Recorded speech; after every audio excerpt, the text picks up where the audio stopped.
यहाँ पर हमको एक क्वाड्रिलेटरल गिवन है ए बी सी डी। इसके हमारे दो डायगोनल है ए सी और बी डी। और हमको क्वेश्चन में गिवन है इसके जो डायगोनल्स हैं ये आपस में बाइसेक्ट करते हैं।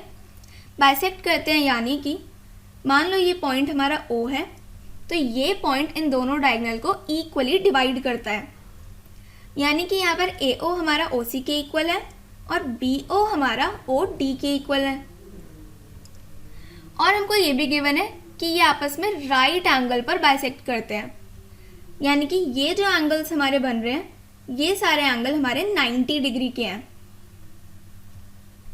अब हमको यहाँ पर प्रूव करना है कि ये जो क्वाड्रिलेटरल है ये हमारा एक रोम्बस है।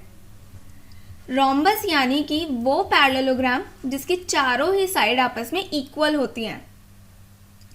तो यहाँ पर इसको रोम्बस प्रूव करने के लिए सबसे पहले हम प्रूव करेंगे कि ये क्वाड्रिलेटरल हमारा पैरेललोग्राम है।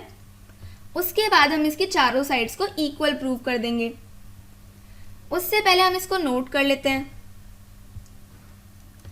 यहाँ पर ये हमारा क्वाड्रिलेटरल है जहाँ पे ए सी और बी डी इसके दो डायगोनल्स हैं और ये ओ पॉइंट पर इंटरसेक्ट कर रहे हैं। और ये जो ओ पॉइंट है इनको इक्वली डिवाइड कर रहा है। यानी कि ए ओ हमारा ओ सी के इक्वल है और बी ओ हमारा ओ डी के इक्वल है। और ये जो ओ पॉइंट है इसको राइट एंगल पर बाइसेक्ट कर रहा है। और हमको ये प्रूव करना है कि ये क्वाड्रिलेटरल हमारा एक रोम्बस है। तो यहाँ पर सबसे पहले हम इसको पैरेललोग्राम प्रूव कर लेते हैं। अब हमको पता है कि पैरेललोग्राम की एक प्रॉपर्टी होती है कि उसकी अपोजिट साइड हमारी पैरेलल होती हैं। लेकिन यहाँ पर तो हमको क्वेश्चन में ऐसा कुछ गिवन नहीं है कि इसकी अपोजिट साइड पैरेलल है। पैरेललोग्राम की एक और भी प्रॉपर्टी होती है कि इसकी अपोजिट साइड्स इक्वल भी होती हैं। बट क्वेश्चन में हमको साइड से रिलेटेड ऐसा कुछ गिवन ही नहीं है। तो यानी कि ये दोनों प्रॉपर्टीज तो हम यहाँ पे यूज ही नहीं कर सकते। अब पैरेललोग्राम की एक और प्रॉपर्टी होती है कि उसके डायगोनल्स आपस में बाइसेक्ट करते हैं। और क्वेश्चन में हमको ये गिवन है कि इस क्वाड्रिलेटरल के डायगोनल्स आपस में बाइसेक्ट करते हैं। यानी कि ये क्वाड्रिलेटरल हमारा पैरेललोग्राम है। इसको नोट कर लेते हैं। अब क्योंकि क्वेश्चन में हमको गिवन है कि इसके डायगोनल्स आपस में बाइसेक्ट करते हैं और वो क्वाड्रिलेटरल जिसके डायगोनल्स आपस में बाइसेक्ट करते हो वो हमारा पैरेललोग्राम होता है। यानी कि ए बी सी डी यहाँ पर हमारा पैरेललोग्राम है। अब क्योंकि ये पैरेललोग्राम प्रूव हो गया है और इसकी अपोजिट साइड हमारी इक्वल होती है तो यानी कि यहाँ पर ए डी और बी सी हमारी इक्वल हो गई और ए बी हमारी सी डी के इक्वल हो गई। अब क्योंकि यहाँ पर हमको इसको रोम्बस प्रूव करना है तो हमको इसकी चारों ही साइड को आपस में इक्वल प्रूव करना पड़ेगा। तब इसकी चारों साइड्स को इक्वल प्रूव कर लेते हैं। अब यहाँ पर ये तो हमारी इक्वल है। मेरे को यहाँ पे किन्हीं भी दो एडजेसेंट साइड को इक्वल प्रूव करना है। तो मान लो कि मैं ये वाली साइड को इक्वल प्रूव करती हूँ। अब इन दोनों साइड को इक्वल प्रूव करने के लिए अगर मैं इन दोनों ट्राइंगल को कॉन्ग्रुएंट प्रूव कर दूंगी तो मेरी ये दो साइड्स इक्वल हो जाएंगी बाय सीपीसीटी। तो सबसे पहले हम इन दो ट्राइंगल्स को कॉन्ग्रुएंट प्रूव करते हैं। यानी कि यहाँ पर एक ट्राइंगल में ले लेती हूँ ए ओ डी और दूसरा ट्राइंगल में ले लेती हूँ। अब जो दूसरे ट्राइंगल की नेमिंग होगी वो हमारे पहले वाले ट्राइंगल की नेमिंग के अकॉर्डिंग ही होगी।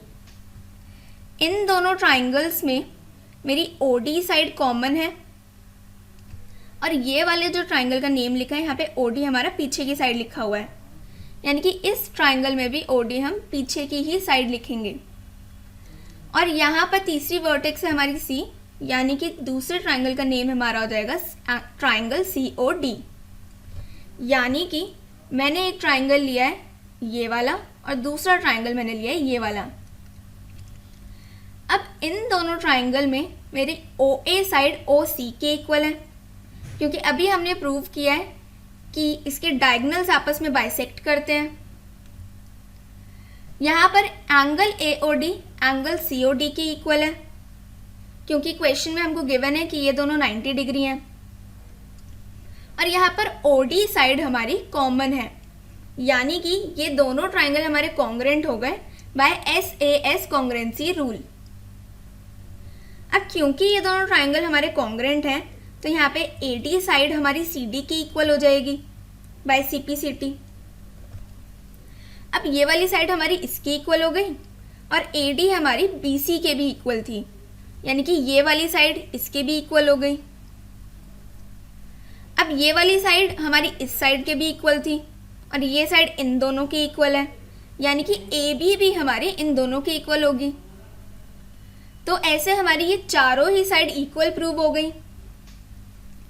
या फिर हम इसको ऐसे भी प्रूव कर सकते हैं कि जैसे मैंने ये दोनों ट्राइंगल लेकर इन दोनों साइड को इक्वल प्रूव किया है, मैं कोई और पेयर ले लेती ट्राइंगल का, मान लो ये वाला ट्राइंगल और ये वाला ट्राइंगल ले लेती, तो यहाँ से मेरे ये दोनों साइड इक्वल प्रूव हो जाती। सिमिलरली अगर मैं ये वाला ट्राइंगल और ये वाला ट्राइंगल ले लेती तो ये दोनों साइड मेरी इक्वल प्रूव हो जाती। सिमिलरली मैं इन दोनों साइड को भी इक्वल प्रूव कर सकती थी, यानी कि यहाँ पर मेरी चारों ही साइड इक्वल प्रूव हो गई हैं। यानी कि ये जो पैरेललोग्राम है इसकी चारों साइड्स इक्वल है और वो पैरेललोग्राम जिसकी चारों साइड इक्वल होती हैं वो हमारा रोम्बस होता है। यानी कि यहाँ पर ABCD हमारा रोम्बस प्रूफ हो गया है।